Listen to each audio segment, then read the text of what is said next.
The ship from Earth landed softly on the silver platform of the Lunari Imperial Station. The doors opened with a quiet hiss, and Kong Taeho stepped out into the cold air of an alien world. He was not a tall man. He was not loud or impressive to look at. He wore a simple dark suit, and his black hair was neatly combed. His eyes were calm, like still water. He was 28 years old, an engineer and cultural liaison for Earth. This was his first time meeting the Lunari, one of the oldest and most powerful species in the galaxy. Behind him walked Yun Hana, his colleague and closest friend. She was sharp and clever, with quick eyes that missed nothing. She leaned close to him as they walked. "Remember," she whispered, "these people think they are gods. Do not let them see you sweat." Taeho gave a small nod. He had read everything about the Lunari. They had ruled the stars for 10,000 years. Their skin was pale like moonlight, and their eyes held colors that humans did not have words for. They were beautiful and terrifying. And they believed that younger species like humans were little more than animals, would learn to build ships. The welcome hall was enormous. The ceiling rose so high that clouds actually floated inside. Thousands of Lunari nobles stood on both sides, dressed in robes of silver and gold. Their faces were cold and proud. At the end of the hall, on a throne made of light, sat Emperor Soren. He was ancient beyond measure, and his eyes held the weight of centuries. Beside the throne stood a young woman. She looked no older than 19 in human years. Her hair was white like fresh snow, and her eyes were the color of dying stars. She was Princess Vela, the Emperor's only daughter. Taeho walked forward with steady steps. The Lunari watched him like he was an insect that had crawled into their palace. He kept his face calm. He had dealt with difficult people before. He could handle this. When he reached the center of the hall, he stopped and bowed respectfully toward Emperor Soren. It was a gesture of honor between equals. The Emperor's eyes flickered with something, perhaps surprise, perhaps interest. But before the Emperor could speak, Princess Vela stepped forward. Her lips curved into a smile that held no warmth. "So," she said, her voice ringing through the silent hall, "this is the representative of the humans." She walked around Taeho slowly, studying him like he was a strange animal in a cage. The nobles laughed softly. "I have heard about your species," Vela continued. "You live such short lives. What is it, 70 years? 80. We Lunari live for thousands of years.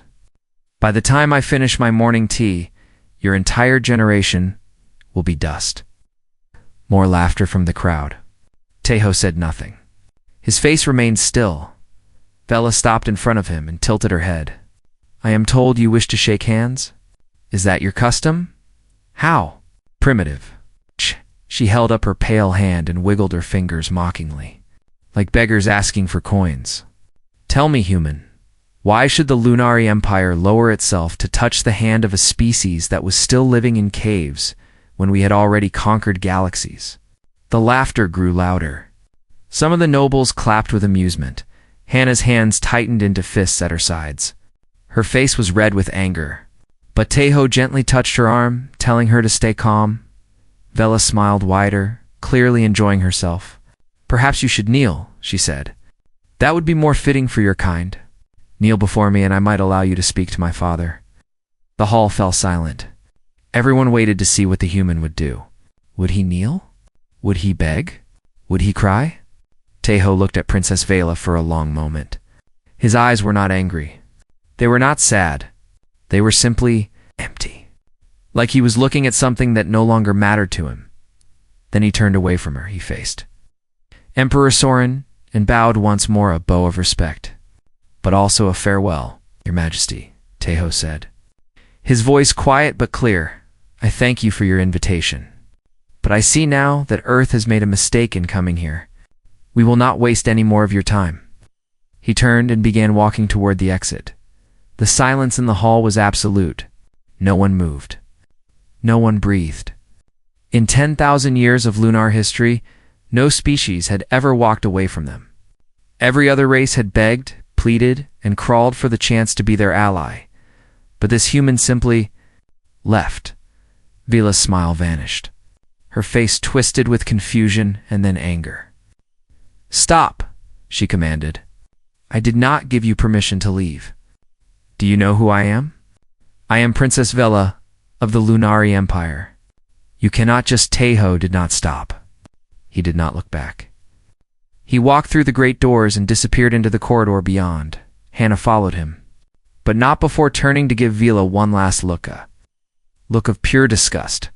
The doors closed behind them with a heavy sound. Emperor Soren sat very still on his throne.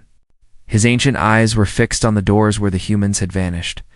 Around him, the nobles whispered in shock and confusion. Vela stood frozen in the center of the hall. Her hands were shaking. No one had ever treated her this way. No one had ever ignored her. She was a princess. She was royalty. She was daughter. The emperor's voice was soft, but it cut through the noise like a blade. Vela turned to face her father.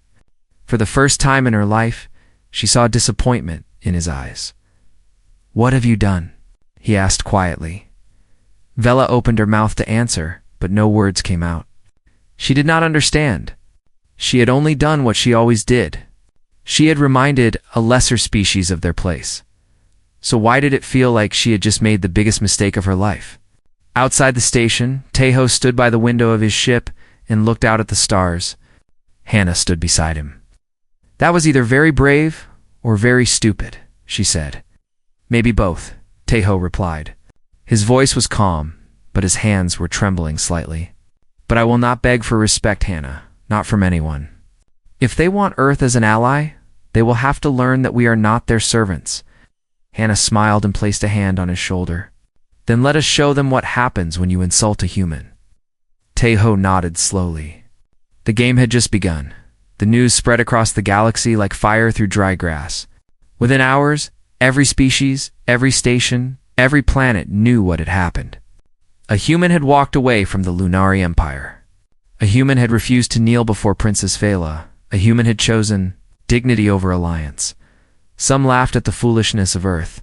The Lunari were powerful beyond measure. What could a young species like humanity hope to achieve by insulting them? But others watched with quiet interest.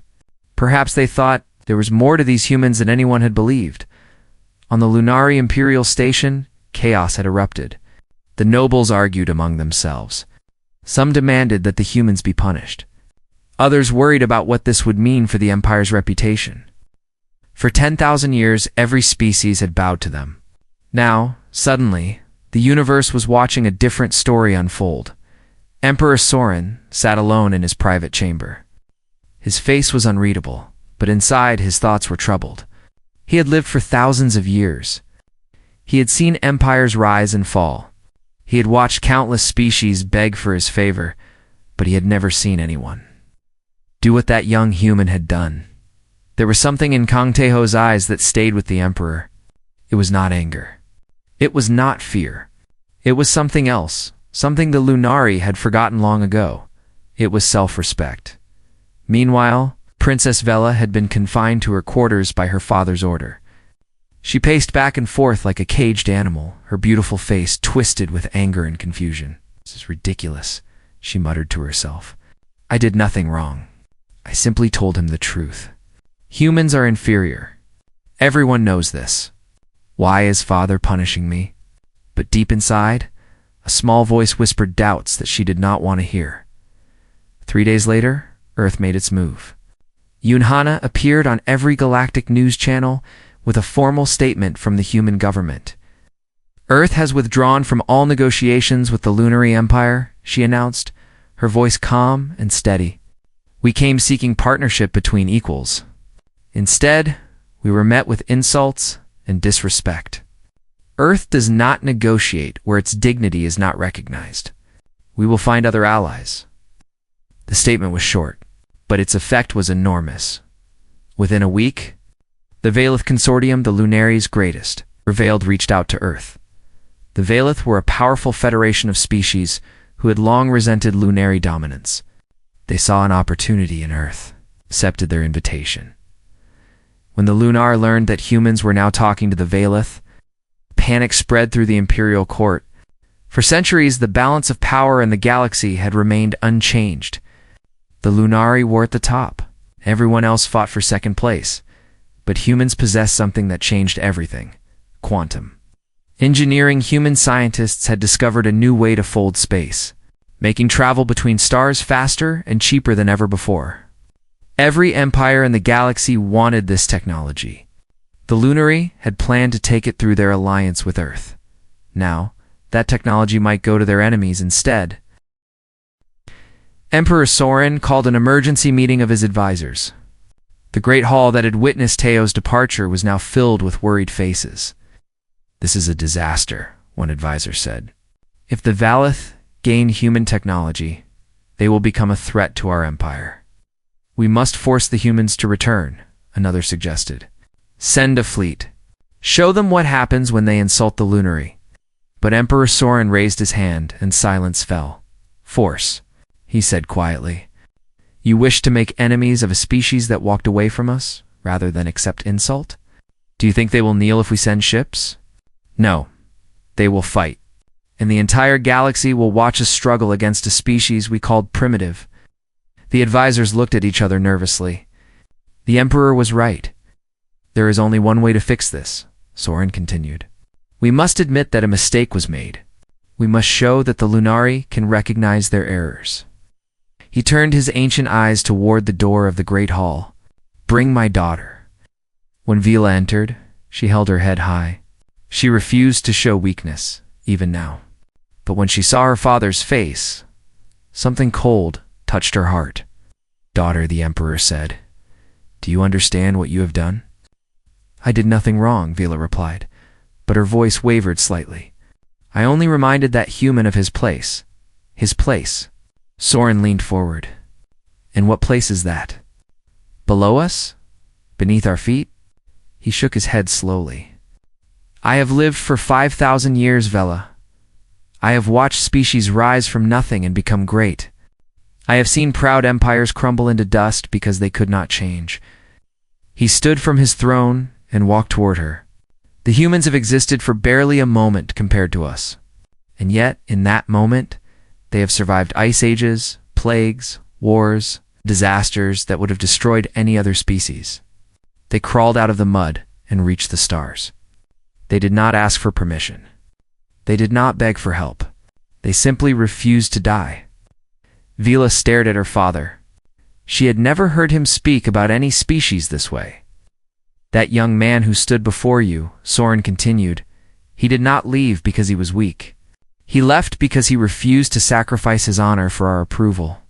And that daughter is something the Lunari have not seen in a very long time." He placed his hands on her shoulders. "You will not leave this station until you understand what you have done. You will study the humans. You will learn their history, their culture, their struggles, and perhaps, if you are lucky, you will learn something about yourself as well." Vila wanted to argue. She wanted to scream that this was unfair, but the look in her father's eyes stopped her. For the first time in her life, Princess Vela had no words. That night, alone in her quarters, she opened the first file on human history. She expected to find a story of weakness and failure. Instead, she found something that would change her forever. Princess Vela sat in the darkness of her room, surrounded by floating screens of light. Each screen showed a different part of human history. She had been reading for 3 days now, barely sleeping, barely eating. What she found in those records had shaken her to her core. She had expected to find a weak species. A species that survived by luck and nothing more. A species that deserved to be looked down upon. Instead, she found warriors. Not warriors like the Lunari, who had been born with advanced technology and powerful bodies. No, humans were different. They were soft. They were fragile. A single wound could kill them. Their lifespans were heartbreakingly short. By every measure, they should have gone extinct millions of years ago, but they did not. Vila read about their ice ages, and the entire planet froze and food became impossible to find. The humans did not give up. They wrapped themselves in animal skins, built fires with their bare hands, survived. She read about their plagues, diseases that killed millions in months. The Black Death, the Spanish flu, COVID-19, each time.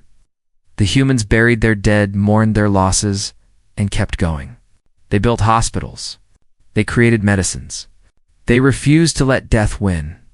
She read about their wars. This part disturbed her the most. Humans fought each other with terrible weapons. They destroyed their own cities. They killed their own brothers and sisters. It was madness, and yet, after every war, they rebuilt. They created organizations to prevent future conflicts. They wrote laws to protect the innocent. They learned from their mistakes, even if the lessons came soaked in blood. The Lunari had never faced such challenges. Their planet had always been peaceful. Their technology had always been advanced. They had never known true struggle, true desperation, true survival. But humans had crawled through hell itself and emerged stronger every time. Vela paused on one particular file. It was about something called the Apollo program. In the year 1969, humans had sent 3 of their people to their moon using technology so primitive that Vela's personal jewelry was more advanced. The spacecraft was tiny. The computers were weaker than a child's toy. One small mistake would have killed everyone on board. And yet those 3 humans climbed into that metal box and flew into the unknown. They walked on the surface of another world and came home as heroes. Why? Why would anyone risk their life for something so dangerous? Vela found her answer in a speech given by one of their leaders. "We choose to go to the moon," he had said, "not because it is easy, but because it is hard." She read those words again and again. Not because it is easy, but because it is hard. The Lunari never did anything hard. They only did what was easy. They had been born at the top. They stayed there by pushing others down. But humans climbed. They climbed mountains because the mountains were there. They crossed oceans because they wanted to see what was on the other side. They reached for the stars because the stars were beautiful. No one had given them permission. No one had helped them. They simply decided to be great, and then they made it happen. For the first time in her life, Princess Vela felt something strange in her chest. It took her a moment to recognize it. It was shame. She had mocked Kong Taeho for being human. She had called his customs primitive. She had treated him like dirt beneath her feet. But now she understood. Taeho came from a species that had faced extinction dozens of times and survived. He came from a people who had built civilizations from nothing, who had turned their weaknesses into strengths, who would never stop fighting no matter how impossible the odds. And she was a princess who had been given everything and earned nothing. Vela closed the files and sat in the darkness. Her hands were trembling. Her eyes were wet with tears that she refused to let fall. She opened a new file, a personal one. It contained information about Kong Taeho himself. He was born in a small city on Earth. His family was not wealthy. His father worked in a factory, and his mother was a teacher. He had studied engineering on a scholarship, working part-time jobs to pay for his food and books. After graduation, he joined Earth's diplomatic corps. His first assignment was a small colony on the edge of human space. The colony was being exploited by a larger alien corporation that took their resources and gave nothing in return. Taeho spent 2 years fighting for that colony. He learned the corporation's laws better than their own lawyers.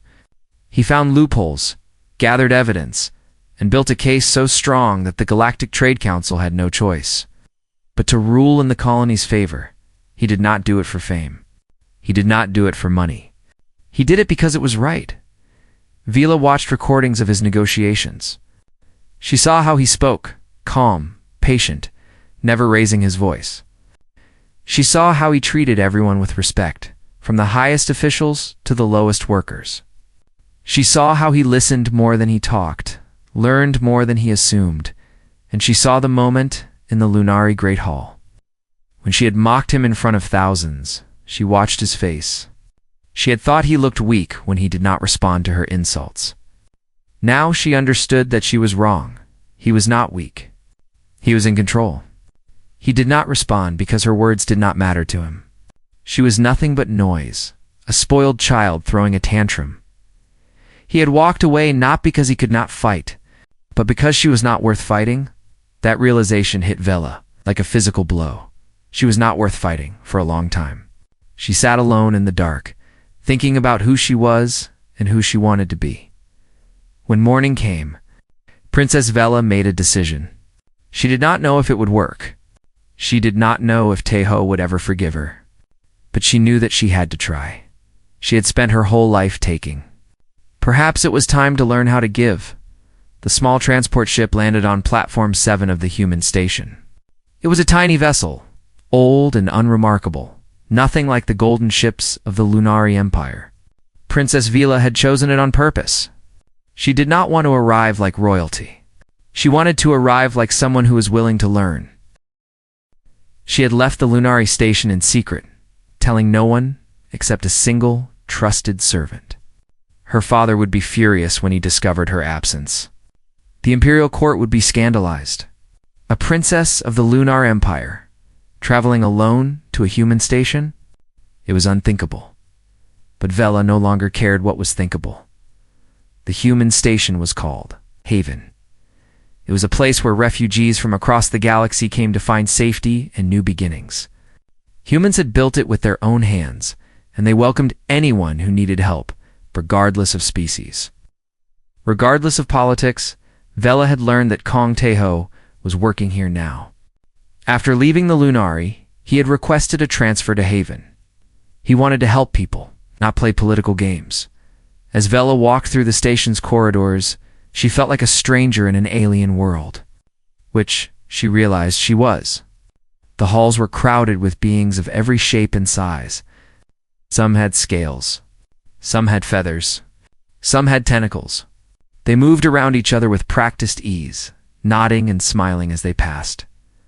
No one bowed to her. No one stepped aside. No one even recognized her. For a moment, Vela felt lost. Her whole life she had been surrounded by servants and guards and nobles who treated her like a goddess. Here, she was just another face in the crowd. It was terrifying. It was also strangely freeing.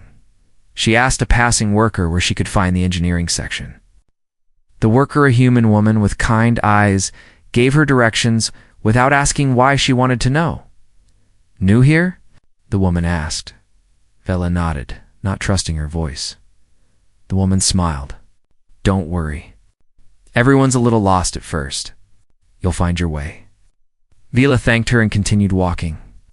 Such a small kindness, but it touched her more than she expected. She found the engineering bay at the end of a long corridor. The doors were open, and she could hear the sound of machines humming inside. She took a deep breath and stepped through.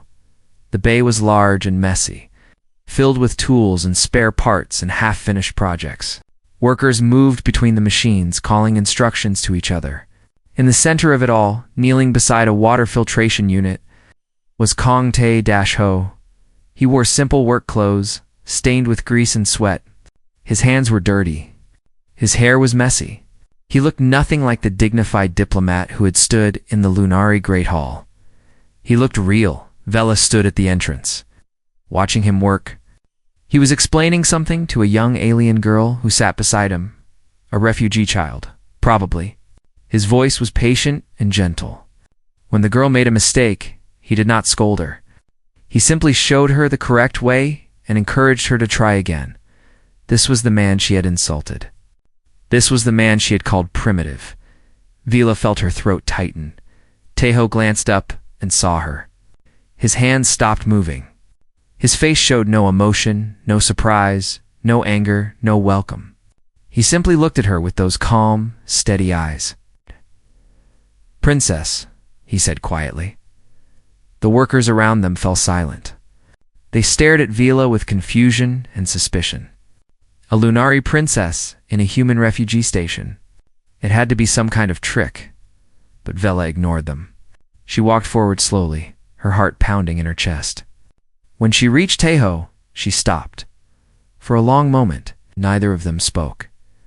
Then Vela did something that no Lunari princess had ever done before. She extended her hand toward him, palm open, fingers steady. A human handshake. The gesture she had once mocked as the greeting of beggars. "I was wrong," she said. Her voice was quiet, but it did not shake. About everything. About humans. About you. About myself? Teho looked at her hand. He did not move. I do not ask for forgiveness, Vila continued. I do not deserve it. I do not ask for anything.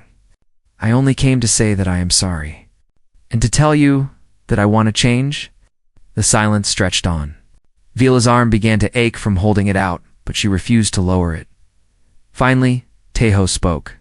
Words are easy, princess. Anyone can say they want to change. But change is not something you say. It is something you do. He stood up and looked into her eyes. Show me who you are when no one is watching. Show me what you do when there is no reward. Then, maybe, I will believe you. He turned back to his work and knelt beside the filtration unit again. Vila's hand fell to her side. She had failed. He did not accept her apology. He did not forgive her. He did not even seem to care that she had come. She should leave. She should return to her golden palace and forget this ever happened. But then she remembered something from her studies. Humans did not give up. They faced rejection and failure and pain, and they kept going anyway. If she wanted to be worthy of their respect, she had to learn to do the same. Vela looked around the engineering bay. Workers were struggling to repair a broken machine in the corner. Refugee families waited in line for clean water. Children sat alone, scared and confused. There was work to be done, real work. Hard work. Vela removed her royal jewelry and placed it on a nearby table. She rolled up her sleeves, walked to the nearest worker, and asked what she could do to help. The worker stared at her in disbelief. So did everyone else in the bay. Everyone except Teho. He did not look up from his work, but a tiny smile crossed his face. It was a small smile, barely visible, but it was enough. Vela began to work. 6 months had passed since Princess Vela arrived at Haven Station. In that time, she had changed in ways she never thought possible. Her hands, once soft and perfect, were now rough with calluses.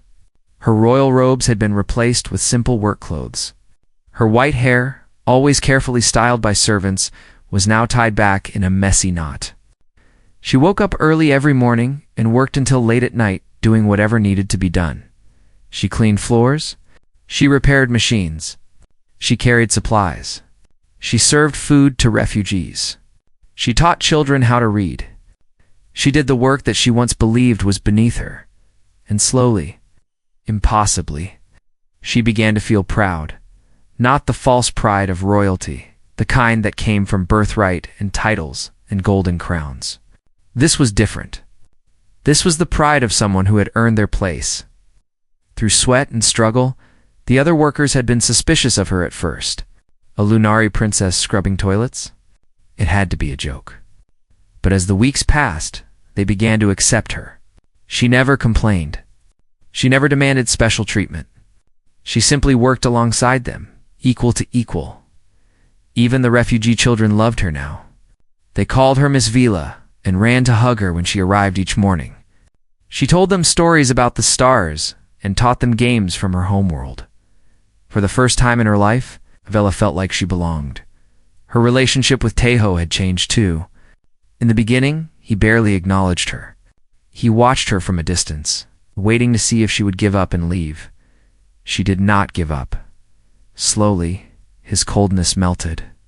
First came small nods of recognition. Then, brief conversations about work. Then shared meals in the cafeteria, talking about nothing important, books they had read, places they wanted to visit, dreams they had for the future. Yunhana, Teho's friend, remained suspicious longer than anyone. But even she eventually softened when she saw how hard Vela worked. Maybe I was wrong about you, Hannah admitted one evening. Maybe there is more to the Lunari than pride and arrogance. There is more to everyone, Vela replied with a smile. We just have to be willing to see it. But not everyone was happy about the changes. The galactic community watched Haven Station with growing unease. A Lunari princess working alongside humans? It upset the natural order of things, and there were those who wanted to destroy that order entirely. The attack came without warning. A fleet of pirate ships dropped out of hyperspace and surrounded Haven Station. Their weapons powered up. Their demands were simple. Surrender all supplies and technology, or be destroyed. Haven Station had no military. It was a place of peace, not war. The small security force could not hope to fight off a pirate fleet. They had only minutes before the attack began. Tae-Ho organized the evacuation of civilians to the inner sections of the station. Hannah sent emergency signals to every nearby system, begging for help. But everyone knew the truth. Help would not arrive in time. Vela stood in the command center, watching the pirate ships on the screen. Her heart pounded in her chest. These people, humans, aliens, children, were going to die. The people she had grown to love were going to be killed by criminals who saw them as nothing but targets. Unless someone did something impossible. She closed her eyes and made her decision. Vela ran to a communication terminal and entered a code that only members of the Lunari royal family knew. It was a direct line to the Imperial fleet, the most powerful military force in the galaxy. "This is Princess Vela of the Lunari Empire," she said, her voice steady. "Authorization code 773 Alpha. I am commanding the nearest Lunari warship to immediately defend Haven Station." The response came quickly. "Your Highness, that station is a human outpost. We have no orders to protect. I am giving you orders," Vela interrupted. "As a princess of the blood, I am invoking emergency military protocol. Defend this station. Now." Long pause. Then, "Understood, Your Highness. Warship Eternal Light is on approach." 3 minutes later, Lunari warship, massive and beautiful and terrifying, appeared between Haven Station and the pirate fleet. Its weapon systems activated. Its shields glowed with power. The pirates took one look at the warship and ran. The evacuation stopped. The people of Haven Station stared at the screens in disbelief. They were saved. A Lunari warship had saved them, but Vela knew that her actions would have consequences. She had used her royal authority without permission. She had ordered a military action on behalf of a species that the Lunari Empire still considered inferior. When her father learned what she had done, there would be a political storm unlike anything the galaxy had ever seen. She did not care. 2 days later, Emperor Soren arrived at Haven Station personally. The entire station gathered in the main hall to watch. Humans and aliens stood side by side, waiting to see what would happen. Would the Emperor punish his daughter? Would he demand something in return for saving them? Emperor Soren walked through the crowd until he reached the center of the hall, where Tae-Ho and Vela stood together. His ancient eyes studied them both for a long moment. Then, slowly, he extended his hand toward Tae-Ho. A human handshake. "I have lived for 5,000 years, the Emperor said, and I have never admitted that I was wrong. But my daughter has taught me something these past months. She has taught me that wisdom can come from the most unexpected places." He looked at Vela with something new in his eyes, not disappointment, but respect. Perhaps he continued, "It is time the Lunari learn from those we once dismissed." Tae-Ho looked at the Emperor's hand. Then he looked at Vela, who stood beside him with tears running down her cheeks. Slowly he smiled. It was a real smile, warm and genuine, and full of hope. He took the Emperor's hand and shook it firmly. Around them, the hall erupted in cheers. Humans and Lunari embraced. Children laughed and danced. A new era had begun. And in the middle of it all, Kong Tae-Ho turned to Princess Vela and extended his hand to her. This time, she did not hesitate. She took it. "Welcome to humanity," he said softly. Vela laughed through her tears. "Thank you for not giving up on me. Humans never give up," Tae-Ho replied. "And neither, it seems, do you?" They stood together, hand in hand. As the universe watched and wondered what would happen next, whatever it was, they would face it together.